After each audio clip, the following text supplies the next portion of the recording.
নমস্কার, আপনারা দেখছেন সংবাদ বাংলা ইউটিউব চ্যানেল। জানাবো আজকের বাছাই করা কিছু গুরুত্বপূর্ণ খবর। প্রধান সংবাদগুলি জানার আগে শুরুতেই দেখে নিন আজকের হেডলাইন। বাংলাদেশে তালিবানি মডেল, মহিলাদের যেন জিনিস বিক্রি না করা হয়, গা শিউরে ওঠা মন্তব্য করলেন বিজেপি নেত্রী। আজ ভারতরত্ন ডক্টর বি.আর. আম্বেদকরের প্রয়াণ দিবস। তাকে শ্রদ্ধা জানালেন প্রধানমন্ত্রী, রাষ্ট্রপতি সহ অন্যান্য নেতৃবৃন্দ। ক্ষমতায় এলে অসমের পথেই হাঁটব, গো আমাদের মাতা, মাতাকে রক্ষা করা আমাদের কাজ, গোমাংস নিষিদ্ধ করা নিয়ে আভাস দিলেন শুভেন্দু। আরজি করের ঝড় কমতেই নাচন কোদনের অভিযোগ আনল কুণাল। এবার ডাক্তারিতে বড়সড় দুর্নীতি, মোদি রাজ্যে ক্লাস 8 পাস তো কি, মোদি রাজ্যে মাত্র 70,000 দিলেই মিলছে ডাক্তারি সার্টিফিকেট। দুর্দান্ত চাল বাংলার ডিএ আন্দোলনকারীদের, সুপ্রিম কোর্টে বেশ বেকায়দায় পড়তে চলেছে পশ্চিমবঙ্গ সরকার। বাংলাদেশের রোগী বয়কটের ডাক দিল দুর্গাপুরের এক হাসপাতালও। শীতের মাঝে আজ থেকে ফের বৃষ্টি, কতদিন চলবে এক নজরে রইল আবহাওয়ার খবর। খবরের শুরুতেই কিছু গুরুত্বপূর্ণ সূচনা। প্রিয় দর্শক, আপনি যদি আমাদের চ্যানেলে নতুন হয়ে থাকেন তাহলে চ্যানেলটিকে সাবস্ক্রাইব করে পাশে থাকা বেল আইকনটি ক্লিক করে রাখুন পরবর্তী খবরের আপডেটগুলো সবার প্রথমে পেতে। ভয়ঙ্কর, ভয়াবহ, এ যেন অশনি সংকেত। এ ছবি তালিবান শাসিত কাবুলিওয়ালাদের দেশের নয়, আমার আপনার পড়শি দেশের। এটাই অধুনা সোনার বাংলার চিত্র। শেষ কয়েক দশকে যে বাংলাদেশকে চালিয়েছেন মহিলারা, সেই দেশেই কি মহিলাদের ওপর তালিবানি ফতোয়া নেমে আসতে চলেছে? গান গাওয়া কিংবা গান শোনার অধিকার তো আগেই ছিল না, এখন প্রকাশ্যে সামান্য জোরে কথা বলার অধিকারটুকুও নেই আফগানিস্তানের মহিলাদের। এই তালিবানি মডেলে কি অনুসরণ করতে চলেছে বাংলাদেশ? বিজেপি বিধায়ক অগ্নিমিত্রা পাল যে ভিডিও পোস্ট করলেন তাতে রাতের ঘুম চলে যাওয়ারই কথা। গোপালগঞ্জে মাইকে ঘোষণা চলছে, এই এলাকার মধ্যে কোনো মহিলা প্রবেশ করবে না, আমরা দোকানদার ভাইরা কোনো মহিলার কাছে কোনো কিছু বিক্রয় করব না।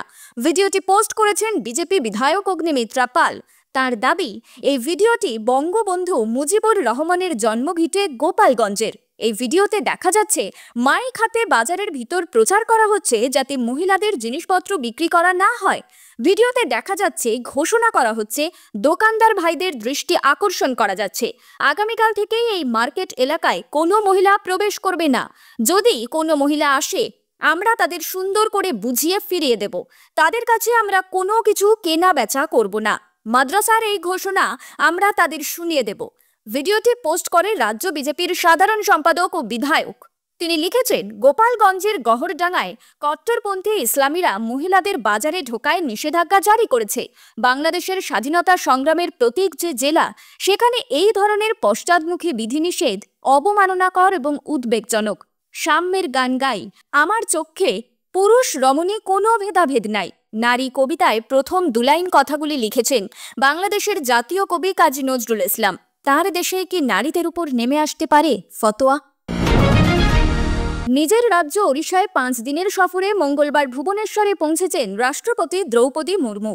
তারই মাঝে আজ সকালে ওড়িশার ভুবনেশ্বরে ভারতীয় সংবিধানের প্রধান স্থপতি ভারতরত্ন ডক্টর বি.আর. আম্বেদকরকে পুষ্পস্তবক অর্পণ করবেন তিনি। এরপর রাষ্ট্রপতি আজ বিকেলে ময়ূরভঞ্জ জেলায় তার জন্মস্থান উপরবেদা পরিদর্শন করবেন। আজ সকালে উপরাষ্ট্রপতি জগদীপ ধনখড়, প্রধানমন্ত্রী নরেন্দ্র মোদী, লোকসভার স্পিকার ওম বিড়লা সহ অন্যান্য নেতারা 69তম মহাপরিনির্বাণ দিবস উপলক্ষে সংসদ ভবনে ডক্টর বি.আর. আম্বেদকরকে শ্রদ্ধা জানিয়েছেন। অসম সরকার রেস্তোরাঁ, হোটেল এবং প্রকাশ্য রাস্তায় গরুর মাংস কেটে পরিবেশন এবং খাওয়া নিষিদ্ধ করার সিদ্ধান্ত নিয়েছে। গত বুধবার রাজ্য মন্ত্রিসভার বৈঠকে এই সিদ্ধান্ত হয়। সেই বৈঠকে মুখ্যমন্ত্রী হিমন্ত বিশ্ব শর্মার ক্যাবিনেট এই সিদ্ধান্ত নিয়ে তা জানিয়ে দিয়েছে। আর এই সিদ্ধান্তকেই কেন্দ্র করে বিতর্ক দানা বেঁধেছে অসমে। আর অসম সরকারের সিদ্ধান্ত বাংলায় নিয়ে আসা হবে বিজেপি ক্ষমতা এলে, এই কথাই বলেছেন খোদ বিরোধী দলনেতা শুভেন্দু অধিকারী। 2026 সালে বাংলায় বিধানসভা নির্বাচন হবে, তার আগেই এমন ফতোয়া শুনিয়ে দেওয়ায় বাংলার মানুষের হৃদকম্পন শুরু হয়েছে। প্রকাশ্যে গোমাংস খাওয়া এবং বিক্রি করা নিষিদ্ধ করে অসম বিতর্কের কেন্দ্রবিন্দুতে পৌঁছেছে। মুখ্যমন্ত্রী হেমন্ত বিশ্ব শর্মা এই মর্মে অসমের নির্দেশিকা জারি করেছেন, আর তারপরই তা নিয়ে তুমুল সমালোচনা শুরু হয়েছে রাজ্যে। এবং রাজ্য রাজনীতির ময়দানে। অসম ছাড়াও বিজেপি শাসিত রাজ্য রাজস্থান, মধ্যপ্রদেশেও মাংসের দোকান বন্ধ করে দেওয়ার অভিযোগ রয়েছে। কিছুদিন আগে মন্দির বা যে কোনো ধর্মীয় স্থানের সামনে গোমাংস খাওয়া বা বিক্রি করা নিষিদ্ধ করে দিয়েছিল অসম সরকার। এবার সেই নিয়মকেই আরও কড়া করে কার্যকরী করা হয়েছে। আর তাই অসম রাজ্যের বিরোধী শিবির এই নিয়ে সমালোচনা শুরু করেছে। এই সিদ্ধান্ত ব্যক্তি স্বাধীনতায় হস্তক্ষেপ বলে অভিযোগ করেছেন অনেকে। সেখানে এই ঘটনা বাংলায় ঘটবে এমন কথা শুনে বাংলার মাটিতে বিতর্ক দানা বেঁধেছে। বাংলার শিক্ষা সংস্কৃতি অন্যান্য রাজ্যের মতন নয়। সেখানে বিরোধী দলনেতার পদে বসে বাংলায় গোমাংস কেটে বিক্রি করা বন্ধের কথা জানিয়ে বিতর্ক তৈরি করলেন। কারণ এখানে মুসলিম অধ্যুষিত মানুষজনও বসবাস করেন, সেই সংখ্যাটাও কম নয়। এই কথা বলে সংখ্যালঘু মানুষজনদের চটিয়ে দিলেন নন্দীগ্রামের বিধায়ক বলেই মনে করা হচ্ছে। তবে 2026 সালের বিধানসভা নির্বাচনের পর বিষয়টি দেখা যাবে। অসম সরকারের এই সিদ্ধান্ত নিয়ে পড়শি রাজ্য বাংলার সরকারও বিরোধিতা করেছে। কারণ বাংলার কৃষ্টি সংস্কৃতির সঙ্গে অন্য রাজ্যকে মিলিয়ে ফেললে চলবে না। এখানে সব ধর্মের সমন্বয় রয়েছে। যদিও অসমের এই সিদ্ধান্তকে সদর্থক বলে দাবি করেছেন বাংলার প্রধান বিরোধী দল বিজেপির বিধায়ক। বৃহস্পতিবার বিষয়টি নিয়ে রাজ্যের বিরোধী দলনেতা শুভেন্দু অধিকারী বলেন, অসমের মুখ্যমন্ত্রী হেমন্ত বিশ্ব শর্মার সিদ্ধান্ত সত্যি খুব ইতিবাচক। 2026 সালের নির্বাচনে সকল গোমাতার ভক্তরা আমাদের জিতিয়ে ক্ষমতায় নিয়ে আসুক, আমরাও তখন অসমের পথেই হাঁটব। কিঞ্জল নন্দের ওপর এখন অভিযোগ আরজি করের ঘটনাকে কেন্দ্র করে প্রচারের আলোয় আসা।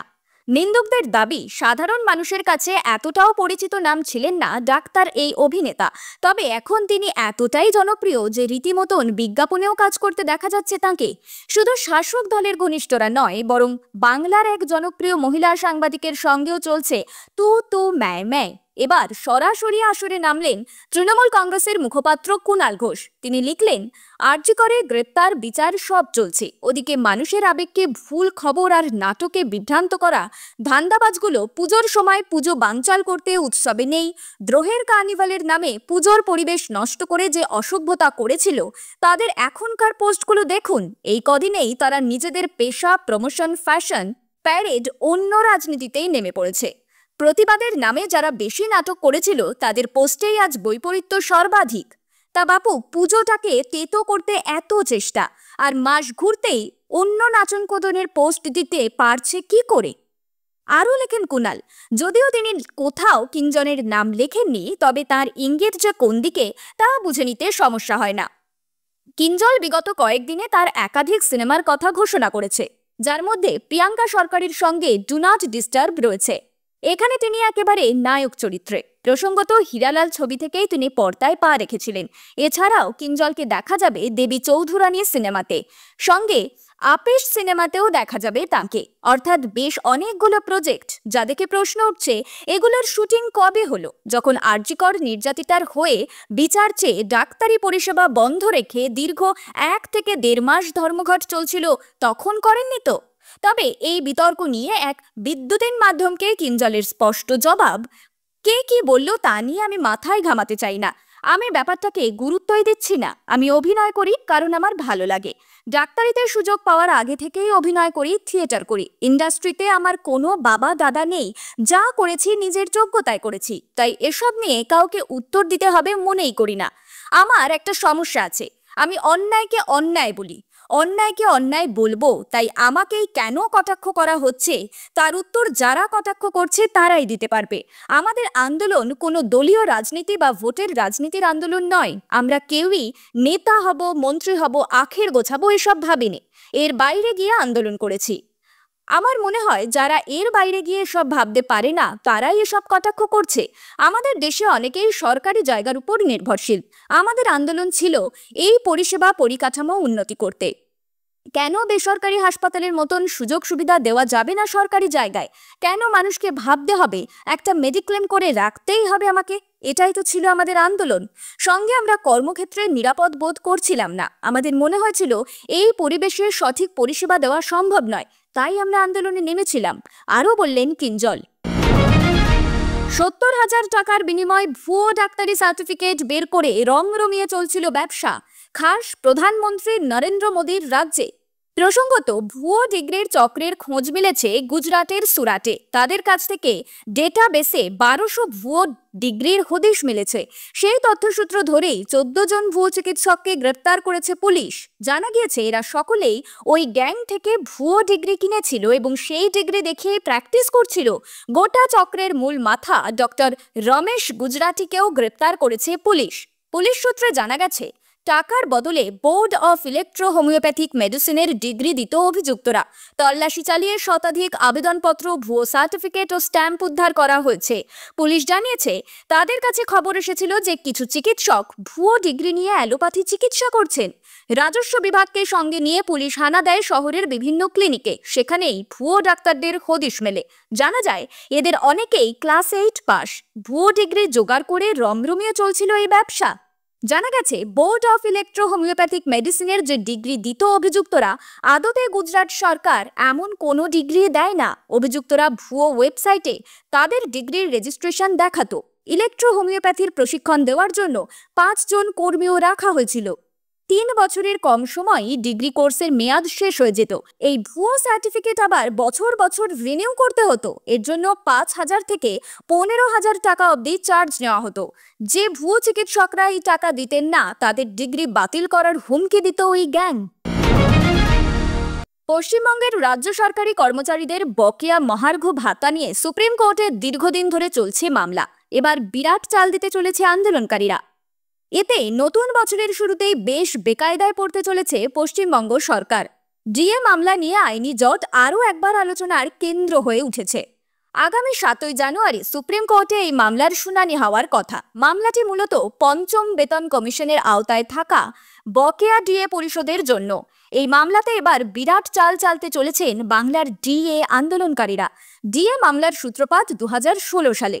শুরুতেই স্টেট অ্যাডমিনিস্ট্রেটেড ট্রাইব্যুনাল থেকে কলকাতা হাইকোর্ট আর বর্তমানে সুপ্রিম কোর্টে পৌঁছেছে মামলা।